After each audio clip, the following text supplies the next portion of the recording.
Welcome to TallyHelp videos. In this video, you will understand the process of recording e-payments in Tally Prime.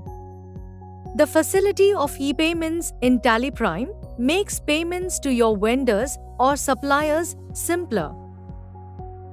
It helps in executing bulk payments in one go by creating a payment instructions file which can be uploaded to your bank portal. This saves you a great deal of time in making payments and tracking them. In Tally Prime, you can record e-payments with RTGS, NEFT, or any other transfer mode supported by your bank.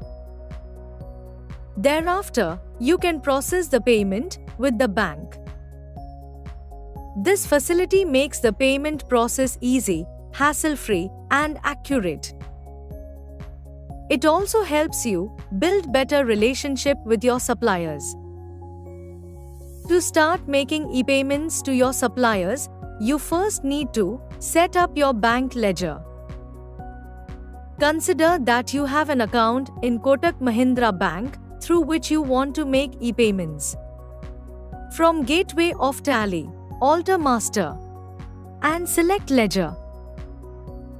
Select the Kotak Mahindra Bank ledger.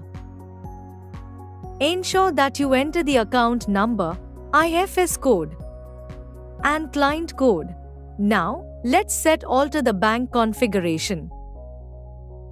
Set Enable e-payments as Yes. Press Y and you can view the banks supported for e-payments. You need to contact your bank to enable bulk e-payments facility. Moreover, you will need to enable the bank reverse file facility at the bank so that you can import the bank reverse file into Tally Prime and update the payment status. You can find the details for your bank in the TallyHelp page. Now, set alter the e-payments configuration.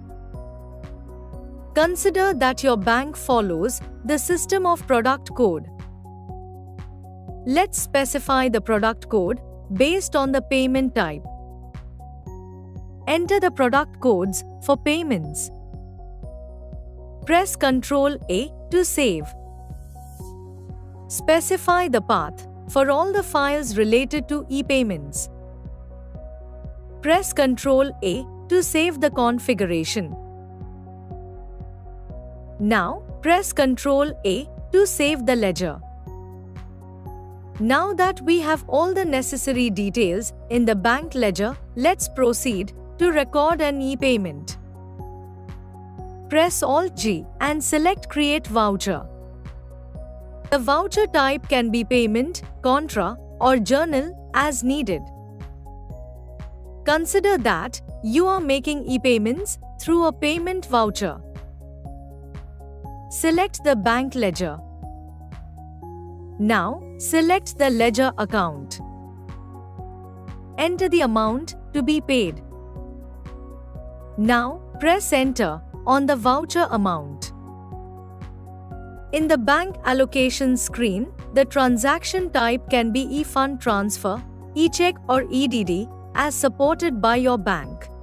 Select the relevant e-fund transfer. Let's select NEFT. If there are bank details in the party ledger, those will be prefilled here. Verify the details and press Ctrl A. Press Ctrl A to save the voucher. Now, let's view the e-payments report. Press Alt-G, type or select banking activities, and press Enter. In the e-payments column, select the bank ledger and press Enter. The e-payments report provides you with an overview of the unreconciled e-payments. You can see the count and amount of transactions that are pending for sending to bank and sent to bank unreconciled. Drill down further and you can view the sections of the report. In the Ready for Sending to Bank section, you can view the payment voucher that we just recorded. Press Escape. In incomplete or incorrect transaction details, you can view the transactions with errors that need to be resolved. Press Escape. Let's go into the mismatch in bank details with Masters section. You can view the alterations that have led to mismatch as compared to the details in the Masters. You can resolve the errors and warnings so that the voucher will be ready to be sent to the bank. Under Send to Bank, you have transactions that are exported and are in progress at the bank portal. The Unsuccessful section has payments that have failed due to some error at the bank or in case the payment has been rejected by an approver on the bank portal. The Successful section contains payments that are fully processed by the bank. With each section indicating the status of the payment, it becomes easier for you to take actions on the transactions. Now, you might want to allow or restrict a set of users from using the ePayments feature. Press Alt-K and select User Roles. Under Disallow the following facilities, select Full Access. Under List of Reports, select ePayments. Now, select End of List. Under Allow the following facilities, select Create. And then select ePayments under the List of Reports. In the next line, let's provide full access to ePayments Export. Similarly, you can provide access to activities regarding ePayments.